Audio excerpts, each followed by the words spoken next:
സുജയ്, ഇന്ന് അടിയന്തര പ്രമേയത്തിന് അവതരണാനുമതി തേടി റോജി നോട്ടീസ് കൊടുക്കുമ്പോൾ ഒരുപക്ഷെ പ്രതിപക്ഷം കരുതിയിട്ടില്ല എന്നാണ് ഇപ്പോൾ പി ചിത്തരഞ്ജൻ പറഞ്ഞത്.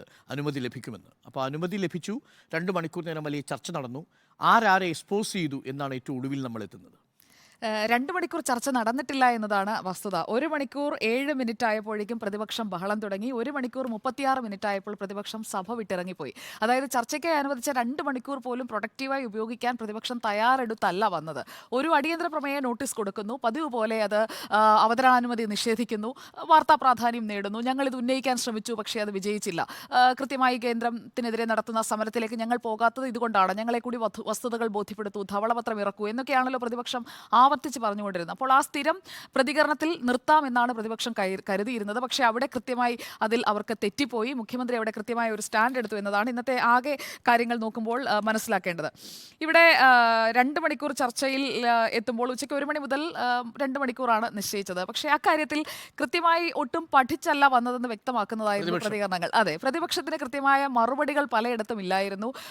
ഡയലോഗ്സ് ആയിരുന്നു കൂടുതൽ, കണക്കുകളേക്കാൾ കൂടുതൽ ഡയലോഗ്സ് ആയിരുന്നു സഭയിൽ കേട്ടത്. ആ ഒരു മൊത്തം ഇവന്റ്സ് നമ്മൾ എടുത്ത് നോക്കിക്കഴിഞ്ഞാൽ കൃത്യമായി മനസ്സിലാക്കാൻ കഴിയും. അപ്പോൾ അവർ ഈ ഡയലോഗ് ഡെലിവറിയിലേക്ക് പോയപ്പോൾ ഒരു ഘട്ടത്തിൽ ധനമന്ത്രി കെ എൻ ബാലഗോപാലിന് അതേ രീതിയിൽ പ്രതികരിക്കേണ്ടി വന്നു. വണ്ടി ഓടത്തില്ല എന്ന അവസ്ഥയില്ല, ട്രഷറിയിൽ പൂച്ച വെറ്റ് കിടക്കുകയല്ല എന്നൊക്കെ അദ്ദേഹത്തിനും ഒരു ടിറ്റ് ഫോർ ടാറ്റ് എന്ന പോലെ മറുപടി കൊടുക്കേണ്ടി വന്നു. അതാണ് നമ്മൾ കണ്ടത്. ഇതിൽ മാത്യു കുഴൽനാടൻ കുറച്ച് കാര്യങ്ങളൊക്കെ മനസ്സിലാക്കിയാണ് അവതരിപ്പിച്ചത് എന്ന് വേണം കരുതാൻ. കുറച്ച് കാര്യങ്ങൾ, പൂർണ്ണമായും എന്നല്ല ഞാൻ പറയുന്നത്, കുറച്ച് കാര്യങ്ങൾ.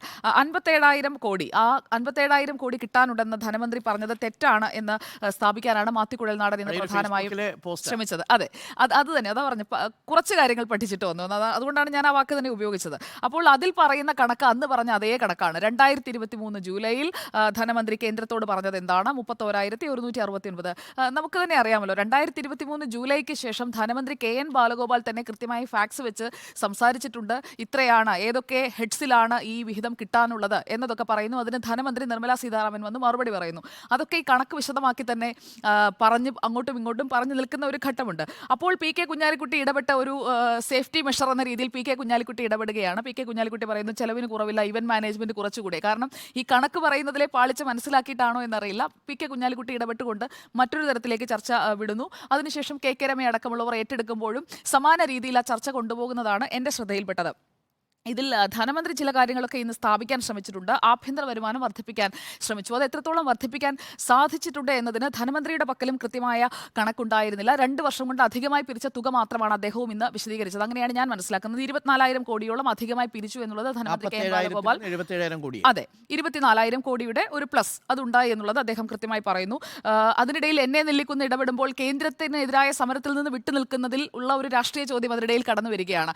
കേന്ദ്രത്തിനെതിരെ അല്ലെങ്കിൽ കേന്ദ്രത്തെ കുറ്റപ്പെടുത്തരുത് എന്ന് നിങ്ങൾക്ക് നയമുണ്ടോ എന്ന് കൃത്യമായി അവിടെ ചോദിക്കുന്നുണ്ട്. അപ്പോൾ കുഞ്ഞാലിക്കുട്ടി അതിന് പിന്നീട് കൊടുക്കുന്ന ഒരു മറുപടിയും വളരെ ശ്രദ്ധേയമായി എനിക്ക് തോന്നി. കാരണം നിങ്ങൾ ഈ സമരം നടത്തുന്നത് ഒരു പൊളിറ്റിക്കൽ കോണ്ടെക്സ്റ്റിലാണ്, തെരഞ്ഞെടുപ്പ് അടുത്ത് നിൽക്കുമ്പോഴാണ്. കുറച്ച് നേരത്തെ നിങ്ങൾ ഈ സമരം പ്രഖ്യാപിച്ചിരുന്നെങ്കിൽ ഞങ്ങൾ ഒപ്പം ഉണ്ടായേനെ എന്ന ഹിന്റ് കൃത്യമായി പി കെ കുഞ്ഞാലിക്കുട്ടി നടത്തുന്നുണ്ട്. അപ്പോൾ UDF-ന് ആകെ ഒന്നിച്ച് സമരം വേണ്ട എന്നൊരു സമീപനമില്ല എന്ന് വ്യക്തമാക്കുന്ന മറുപടി ഇന്ന് കുഞ്ഞാലിക്കുട്ടിയുടെ ഭാഗത്ത് നിന്ന് കേട്ടു.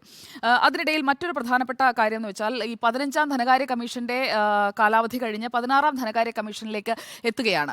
കമ്മീഷൻ ചെയർമാനെയൊക്കെ നിശ്ചയിച്ചു കഴിഞ്ഞു. അപ്പോൾ ഈ 15ാം ധനകാര്യ കമ്മീഷൻ നികുതി വിഹിതം നിശ്ചയിച്ചപ്പോൾ എന്തുകൊണ്ട് നിങ്ങൾ ഇത്രയും പ്രതിഷേധിക്കാൻ അല്ലെങ്കിൽ ഇങ്ങനെയുള്ള കാര്യങ്ങളിലെ വിയോജിപ്പ് തുറന്നു പറയാൻ എന്തുകൊണ്ട് ഇതുവരെ തയ്യാറായില്ല എന്ന ചോദ്യം ഇന്നത്തെ ചർച്ചയിൽ ഉടനീളം നോക്കുകയാണെങ്കിൽ അതിൽ പ്രസക്തമായ ഒരു ചോദ്യമായിട്ട് എനിക്ക് തോന്നുന്നു. കാരണം ക്ഷേമ പദ്ധതികളുടെ മറവിൽ പരിധിയില്ലാതെ കടം വാങ്ങുന്നു, വരവ് നോക്കാതെ ചെലവഴിക്കുന്നു. ഇതാണല്ലോ കേരളത്തിനെതിരെ അല്ലെങ്കിൽ സംസ്ഥാന സർക്കാരിനെതിരെയുള്ള പ്രധാനപ്പെട്ട ആരോപണം. അപ്പോൾ സംസ്ഥാനം മുന്നോട്ട് വയ്ക്കുന്ന 3 കാര്യങ്ങൾ, ധനകാര്യ കമ്മീഷന്റെ ഗ്രാന്റ്, കേന്ദ്രാവിഷ്കൃത പദ്ധതികൾ, സാമ്പത്തിക ഉത്തരവാദിത്ത ബജറ്റ് മാനേജ്മെന്റ്, FRBM നിയമം അനുശാസിക്കുന്ന കടമെടുപ്പ് പരിധി, ഇത് തന്നെയാണ് സംസ്ഥാനം ആവർത്തിച്ച് പറഞ്ഞുകൊണ്ടിരിക്കുന്നത്. ഈ 3 കാര്യങ്ങളിലും പ്രതിപക്ഷത്തിന് ഇന്നൊന്നും പറയാനുണ്ടായിരുന്നില്ല. ഈ 3 കാര്യങ്ങളെക്കുറിച്ചും കൃത്യമായി ഒന്നും പഠിച്ച് തയ്യാറാക്കി അല്ല പ്രതിപക്ഷം ഇന്ന് നോട്ടീസ് കൊടുത്തത് എന്ന് വ്യക്തമാക്കുന്ന ഒരു ചർച്ചയാണ് സഭയിൽ ഞാൻ കണ്ടത്. തെറ്റാണെങ്കിൽ അങ്ങേക്ക് അതിൽ കൺഫർമേഷൻ ഉണ്ടെങ്കിൽ പറയാം.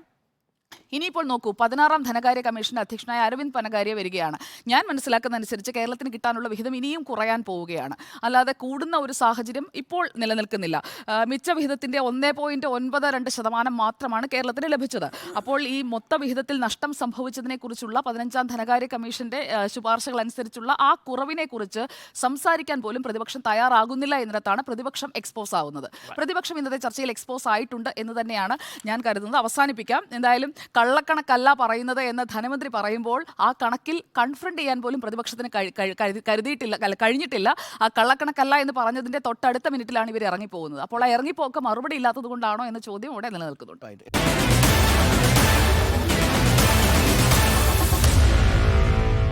Meet the editors.